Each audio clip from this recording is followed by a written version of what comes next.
right, so behind me is my 1979 Toyota Corolla. Now, basically, we spent the past few months using $3,000 to build this into the coolest car that I could imagine. And I basically took it like, if this was a video game, what would I do to this car? And the answer is make it really, really wide and really, really low and make it sound cool. So we've been doing that in the past several weeks. We painted the car, we've wide-bodied the car. Some people would just say it's only fender flares, but I would say a wide body is whenever you widen the body, so I'm gonna call it a wide body.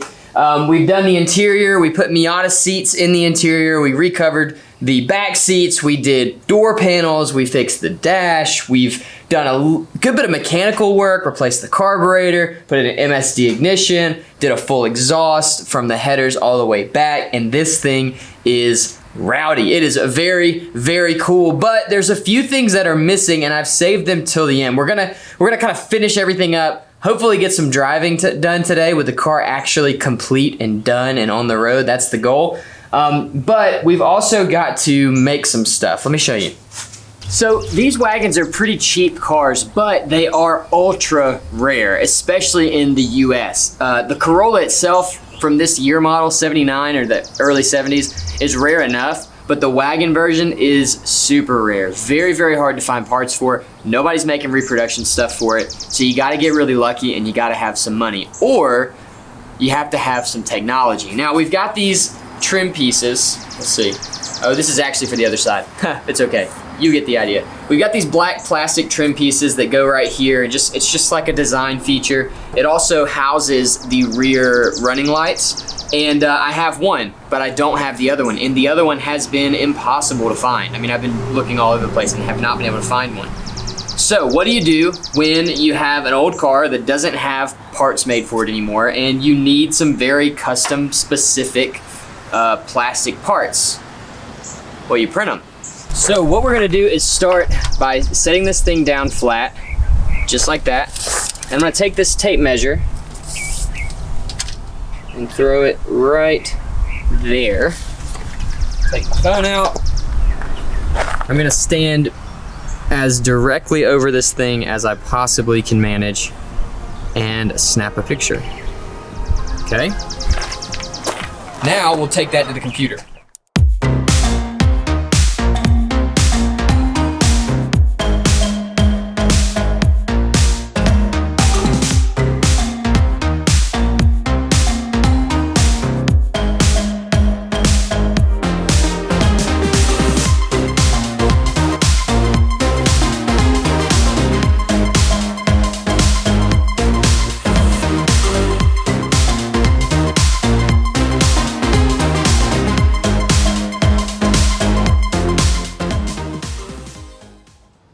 There we go. That is some 3D printed car parts. Now I use a very cheap 3D printer. It's one of the cheapest. It's called an Ender 3 if you're interested. About a year ago I was interested in getting in 3D printing and somebody sent me one, subscriber, and I loved it. And so I ended up buying a 3D printer. They sent me a really old one, so I bought a newer one, and it's great. Honestly, it's really great, but it is small, so big stuff you have to print in 2 pieces like this, so I just made a 2-piece thing. And we'll just butt them up. But you also saw me painting it. I painted this thing black, even though it was already black, just to fill in some of the lines. You can see it looks a lot smoother now. You can use like filler primer and stuff, and that'll give it even better, kind of smoother look. But I stayed with black because if it does get scratched or something, the underneath surface is black as well. You're not gonna really notice. Now, I'm gonna call this V1. It's actually a little bit too big for what I was wanting to do. It's almost the exact same size as the original piece. I wanted to just tape it on and be done. But because it's a little bit big, I'm gonna have to use some hardware. So that's actually a little bit better, a little more professional. It does mean I'm gonna have to drill some holes in this. Probably not this one, but definitely into this one. But I am really happy with how it came out. Just give you a good look at this thing. If you'll notice, let me throw it down real quick. This is the kind of stuff that 3D printing allows you to do. I was able to throw my logo in this thing, make this really cool kind of relief inside of here, and really give my own kind of design to this honestly super specific part. I mean, there are not any other versions of this anywhere in the world except right here because I designed it, and that's cool, and that's why I love 3D printing, and we will be using it more in car projects. I think the next 3D printing move that I'm gonna make is a bigger 3D printer with some auto leveling features so I can print body panels. That's what I wanna do. All right, we're gonna throw this thing on the passenger side. Hopefully it goes on very easily and doesn't give me a headache. And then we'll throw the other one on. Also, the exhaust is done. So I'll show you that in just a sec.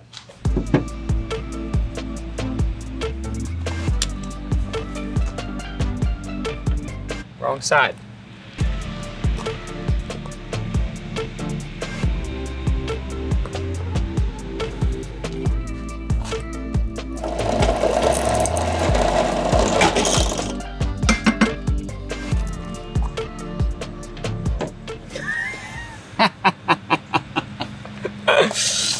This is what Bob Ross would call a happy accident. That was not planned, but it just so happens the very center of the built logo is also the spot where this bolt has to go through.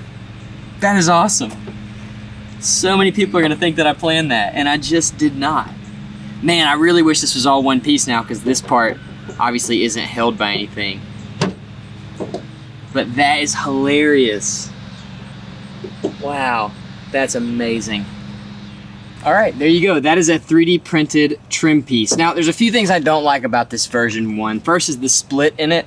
I'm gonna see if there's any way for me to not have to have that. Second is I don't really like the exposed hardware. I think it's cool that it ended up in the right spot, and it works really well. This is not going anywhere, but I'm just not a big fan of it. So I'm actually gonna print another version of this. We'll do it off camera because it just takes so much time. Like this one piece is like 10 hours of printing. But I'm gonna print a little bit smaller version to see if I can get one that kind of recesses down into the little recessed portion of the car. It'll be a little bit smaller than the stock vent, but I think it's gonna look really good, and I can mount it with some mounting tape and it'll never go anywhere and it'll look a lot cleaner. But as for proof of concept, this definitely works and it definitely looks really good. So we're gonna use this same design. We'll just shrink it down a bit. I think it's gonna be great. Are you guys ready to see the exhaust? Let's go look at it. So if you guys have been following the channel for any period of time, you have seen this build. This is my MR2, and this was my first big build on the channel. It's also the first build I did where I was like, you know what? I'm not gonna worry about what people think. I'm gonna build the car I wanna build, and this is what I came up with. Now, if you know anything about my builds, you know that I like kind of cool exhaust, and this car is no different. We ran the exhaust right through the diffuser. It turned out really awesome. I love the way it looks, and it's just different, something you don't see every day. So very cool. I like the way that came out, and I wanted to do something different on the Corolla as well. So check this out. All right, so when I was a kid, like most of you guys, I think, one of my favorite games in the world was Need for Speed. It's what got me into car customization in the first place, and it has a lot to do with why I love wide body kits. And one of my favorite Need for Speed games, next to like Underground and Underground 2, was Most Wanted, the first one, not any of the other ones. And the car in that game that was like the hero car was a BMW M3 GTR, and I'd never even thought of I've never seen an M3 at the time of the game coming out, and I fell in love with that M3. When I realized the stock M3s didn't have things like wide body kits and air ducts in the windows, I was disappointed. But one of the things about that car that I thought was really cool was the side exit exhaust. I've always wanted to have a car with a side exit exhaust. So when I took the car to the exhaust shop, I was thinking about things we could do that were kind of unique, that would be fun, that would sound cool, and this is what I came up with. I said, hey man, can you run it out the side? He said, sure. So we've got it running underneath the rear driver door. You can tell it's very low to the ground. I have already hit it on the ground once, I think. So we may end up having to make some changes to the shape of the tip or something, I don't know. And we may change the thing altogether, but for right now, I love it. I think it looks so cool. It sounds awesome. It puts the sound right next to your ear as the driver. And man, I just think it's so cool. I'm so happy with it. So it is a side exit exhaust. If you get down kind of low, and you can see we got a reducer there. Looks like he went with, I can't even tell what he went with. Maybe a 2.5, or not 2.5. I think it's a 2-inch pipe.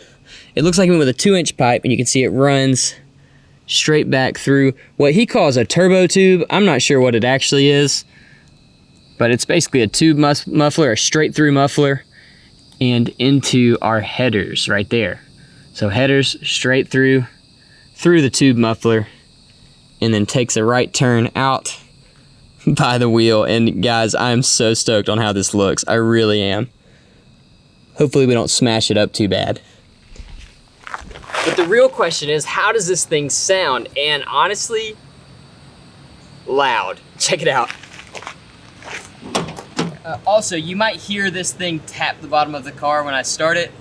That just reminds you that you have a side exhaust and that your car's cooler than everybody else's.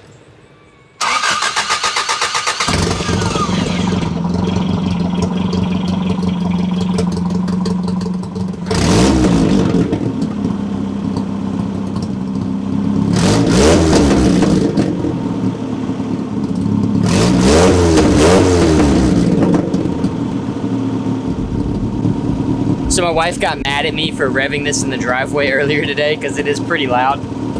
So to let you guys hear it, I'm just gonna take it on a drive. I'm gonna take you with me. Let's go.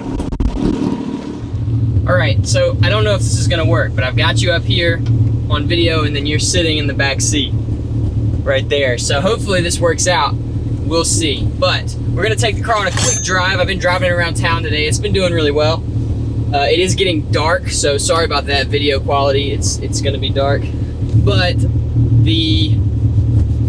we'll do a couple of runs. Hopefully you can get a good idea of how it sounds. The sound we'll probably use is the one from that microphone, which is you in the back seat with the back window down. Cool, let's do it.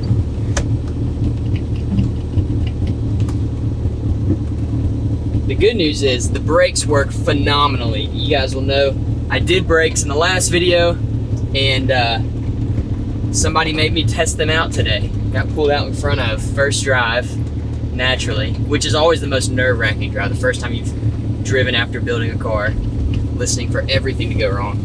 Somebody pulled out in front of me. All right. Anyway, car stops on a dime, probably because it is so light.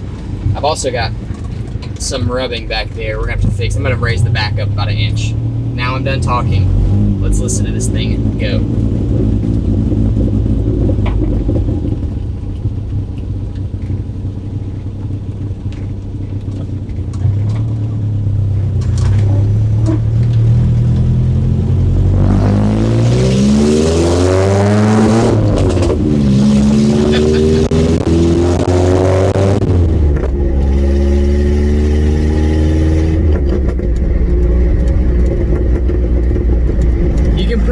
Make it pop like on command, which is awesome. I love that. But I think it's also because the timing's out a little bit, because I think that's like sign that your timing is out. I'm not entirely sure. We'll fiddle with that later. For now, I'm just gonna enjoy the noise.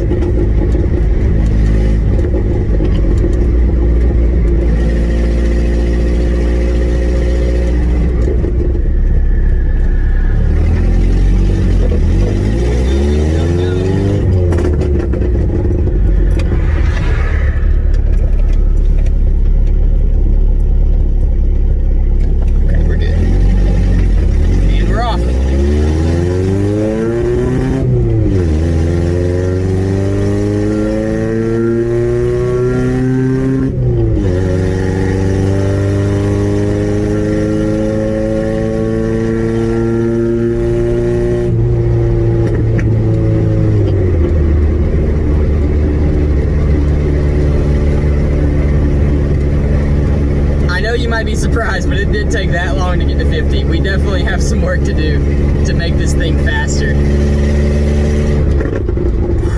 But that sounds so cool. I did call a place that builds performance 2TCs. He said, look man, if you want to get any performance out of this thing, you gotta cam it. So we may look into doing that in the future. A lot of people have said engine swap it, which obviously is an option, like a Beams or something, but I would love to cam it as well and like build this old school engine.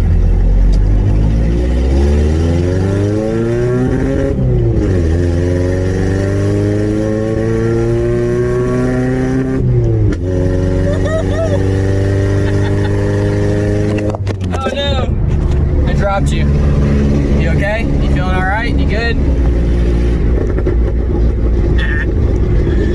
That noise, it does not get old. The suspension, I have been super impressed by. I've gone over, we've got pretty bumpy roads here, and I mean, it has just soaked it all up. I am a huge fan of Coney shocks now. I've never had nice shocks before, and now I understand why. They make riding in a lowered car so much more comfortable. And the ground control coilovers that we did up front are doing phenomenal. I mean, they're really great. I'm so happy with that whole setup. When you lower a car as much as we lowered this one, things normally get really rough. But it turns out, if you spend money on the right stuff, on performance parts, it's really not bad at all. It actually rides better than it used to, so it's pretty great. More pops.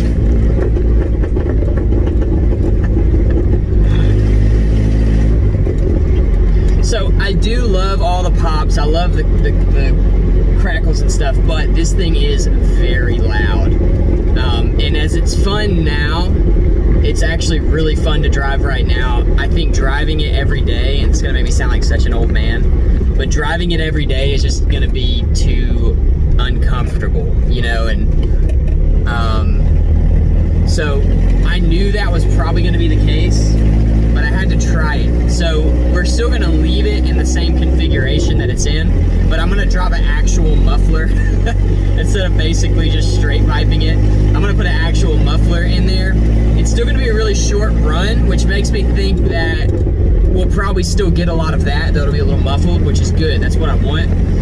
But adding an actual like oval muffler, like a MagnaFlow or something of that kind of same caliber, is gonna tone it down a lot, and I think it's gonna make it a lot more comfortable to drive in here and for the people that I pass, because right now everyone I pass, well, they're making eyes at me. That's a southern phrase for this. So,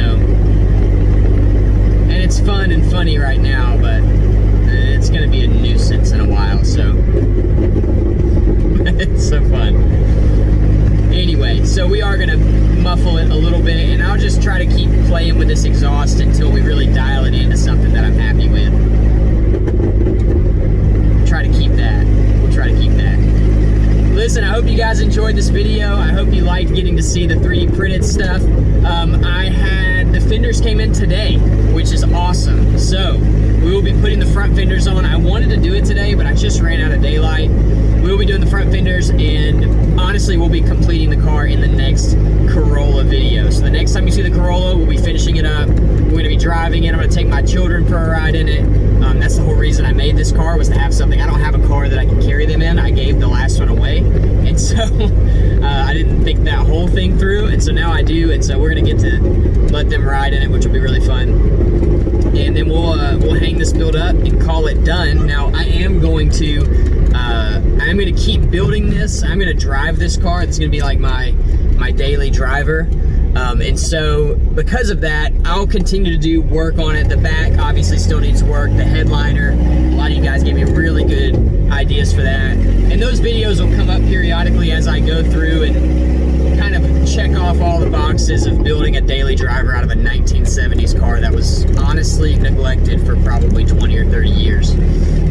But as far as the actual build goes, as far as all the exciting stuff, getting the car running, painting it, doing interior, you know, modifying the body, we're really done. Everything now is just dialing it in. So I've got one more video on this car. Sorry if it's hard to hear me. I've got one more video on this car, and then we'll be done with it. It'll be a done build, and we'll move on to the next one. And there is a next one. If you follow me on Instagram, or if you look at the community tab, you'll know that I picked up a car yesterday, and it is, man, it's sick. It's been a dream car of mine for a while. It's one of those cars I've always just wanted to own, even if only for a little while. And we're gonna build one on the channel. I think you guys are gonna love it. I think a lot of you guys are not even gonna know what it is, so that's pretty exciting too. We'll be doing that. We'll be rolling into that one next. But before we do that, I'm gonna be doing a little work on the MR2, and here's why. I'm gonna sell it. I am selling my dream car, and I got about a week's worth of work to do on it to get it ready. I'm gonna fix the interior up, going going to fix some wiring on it and just kind of get it all sorted and ready to be sold, and then we're going to be selling it. I don't know what I'm going to ask for it right now as far as like how much it's going to cost. It's going to be, I mean, it'll be reasonable. It'll be reasonable for an MR2 in that kind of market. It's a factory turbo car. Everything's been upgraded with name brand stuff, all that cool stuff. But I'm giving you guys a heads up. If you wanted that car, if you want to buy that car, you can email me, Caleb at Built Official. You can email me at Caleb at Built Official. And right now I'm just taking offers. I don't have a price in mind. So yeah, that's where I'm at. I also need a truck that I can tow stuff with. So if you have a truck with a back seat, 4 doors, that'll tow, I will entertain trades for the MR2 as well for trucks. Probably, like if it's an older truck, probably the truck plus some cash or whatever. If you've got a truck that you think is a good trade, then email me and we can probably work something out. Or if you have like a unique truck, I like unique stuff, old stuff, whatever. But it's got to be good because it's going to be a thing that I use to pick cars up for the channel. So that is some sad news, but it's all so we can keep moving forward. So we'll be doing a week of working on the MR2. It'll go up for sale, and then we will roll into the new build, and I'm very excited to do that. I'm very excited about the new build. The secret word is going to be, should have thought about this. The secret word is going to be tea time. Tea time is the secret word or words of the week. Thank you guys so much for watching. I hope you have a great rest of your week, day, time, whenever you're watching this. You guys are awesome. This is the best community on the internet. We'll see you next time.